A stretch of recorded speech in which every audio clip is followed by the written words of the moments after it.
গেল ১ এপ্রিল সিরিয়ার দামেস্কে ইসরায়েলি বাহিনীর হামলার শিকার হয় ইরানি কনস্যুলেট।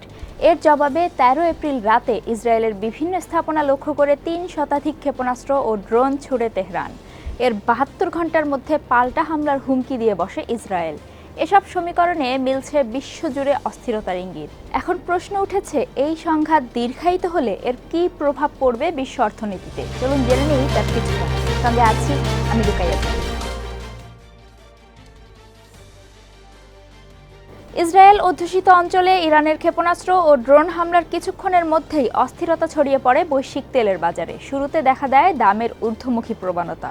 ব্রেন্ট ক্রুড অয়েলের দাম ২.৭% বেড়ে স্পট মার্কেটে প্রতি ব্যারেল বিক্রি হয় $৯২। অক্টোবরে গাজা যুদ্ধ শুরুর পর যা সর্বোচ্চ, যদিও এই ঊর্ধ্বমুখী প্রবণতা বেশিক্ষণ স্থায়ী হয়নি। ১৪ এপ্রিল জ্বালানি তেলের আন্তর্জাতিক বাজারে দেখা দেয় নিম্নমুখী ধারা।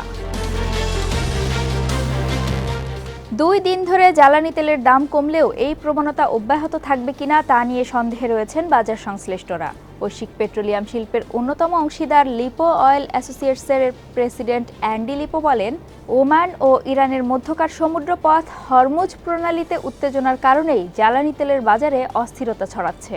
বিশ্বের ২০% তেলবাহী জাহাজ এই সমুদ্রপথ দিয়েই চলাচল করে।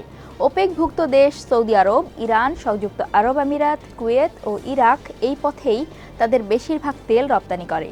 ইরান ইসরায়েল সংঘাত যুদ্ধে রূপ নিলে স্পট মার্কেটে প্রতি ব্যারেল ব্রেন্ট ক্রুড অয়েলের মূল্য $১২০ থেকে $১৩০ হতে পারে বলে সতর্ক করেছেন তিনি। বাজার বিশ্লেষকরাও দিচ্ছেন একই বার্তা। তারা জানান, এই উত্তেজনা দীর্ঘায়িত হলে স্বল্প সময়ের মধ্যে জ্বালানি তেলের দাম $১০০ ছাড়িয়ে যাবে। শুধু দাম বাড়বে তা নয়, বিশ্বজুড়ে দেখা দিতে পারে জ্বালানি তেলের সংকট। দেখা দিয়েছে হরমুজ প্রণালী দিয়ে জ্বালানি তেল রপ্তানি বন্ধের শঙ্কাও। আর বাজার স্থিতিশীল রাখার দোহাই দিয়ে ইতোমধ্যেই দৈনিক উৎপাদন ২২ লাখ ব্যারেল কমানোর ঘোষণা দিয়েছে ওপেক।